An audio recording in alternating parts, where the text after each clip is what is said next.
Assalamualaikum warahmatullahi wabarakatuh. Saya akan memberitahukan bagian-bagian yang berada di web Instagram ini. Yang pertama ada HTML, yaitu rangka-rangka seperti yang kotak-kotak ini persegi panjang. Dan yang kedua ada CSS untuk memperbagus web, seperti dikasih warnanya biru, hitam seperti ini. Dan yang selanjutnya ada PHP yang seperti tombol ini, tombol forgot password. Dan yang selanjutnya ada JavaScript untuk mempermudah masuk, seperti memasukkan username, email, terus password, atau bisa dengan yang login with Facebook atau enggak forgot password, sign up. Sekian dari saya. Assalamualaikum warahmatullahi wabarakatuh. Kali ini saya akan menjelaskan istilah-istilah yang berkaitan dengan pemrograman. Yang pertama itu ada front-end developer. Front-end developer adalah kebalikan dari back-end. Jika back-end developer bertanggung jawab pada sisi belakang atau server, maka untuk front-end developer bertanggung jawab pada sisi klien karena melibatkan semua hal yang terjadi di komputer kalian. Yang selanjutnya ada back-end developer. Backend developer adalah programmer yang bertanggung jawab untuk mengurus sisi bagian belakang atau sisi server, yang kebalikan dari front-end developer. Yang ketiga ada algoritma. Algoritma merupakan sebuah kumpulan perintah atau langkah-langkah yang digunakan oleh programmer untuk menjalankan sebuah perintah. Semakin efisien algoritma yang dibuat oleh seorang programmer, maka semakin cepat programmer akan dijalankan. Yang kedua ada full stack developer.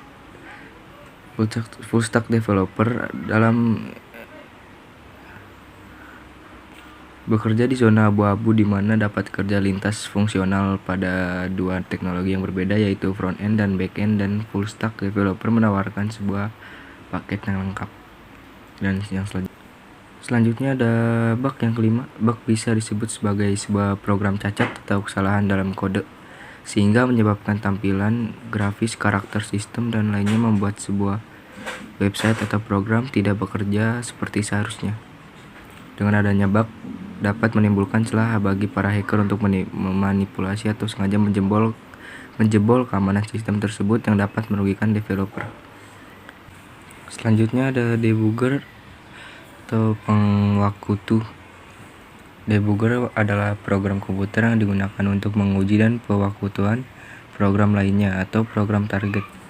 Kode yang diujikan dijalankan pada sebuah instruction set simulator atau ISS. Beberapa pewakutu menawarkan dua mode operasi, yaitu simulasi parsial atau penuh untuk membatasi dampak. Debugging adalah proses menghapus bug di dalam kode. Oh, spoiler nih, bug pada coding itu sangat menyebalkan. Jika ada satu saja bug dalam kode secara keseluruhan, program bisa saja error, bahkan dapat membahayakan program yang sudah susah dilakukan. Selanjutnya ada database. Database adalah sekumpulan data atau informasi elektronik yang sudah disusun sedemikian rupa di dalam web server dengan ketentuan atau aturan tertentu yang saling berrelasi, sehingga memudahkan pengguna dalam mengelolanya, juga memudahkan memperoleh informasi. Ada text editor. Text editor merupakan sebutan untuk software atau program komputer yang memungkinkan kita untuk membuat, mengubah, atau mengedit file teks yang ada ke dalam bentuk plain text.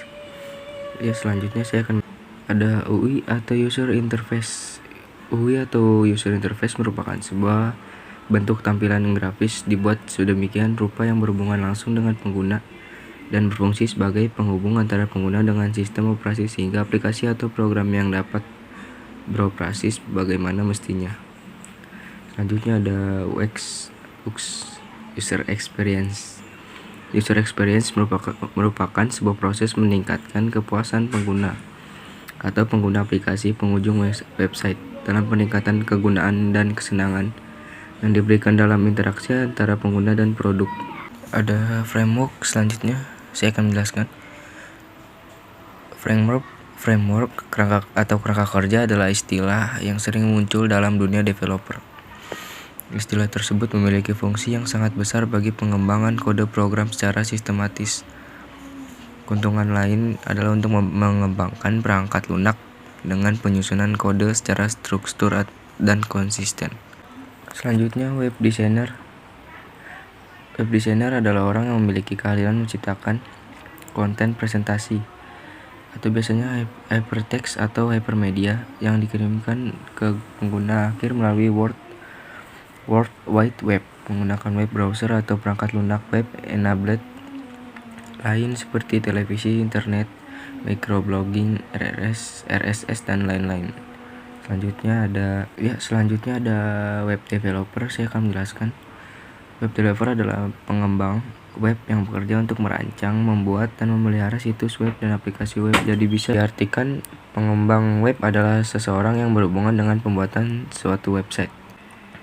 Web server adalah sebuah software atau perangkat lunak yang memberikan layanan berupa data berfungsi untuk menerima permintaan HTTP atau HTTPS dari klien atau kita kenal dengan web browser atau Chrome Firefox.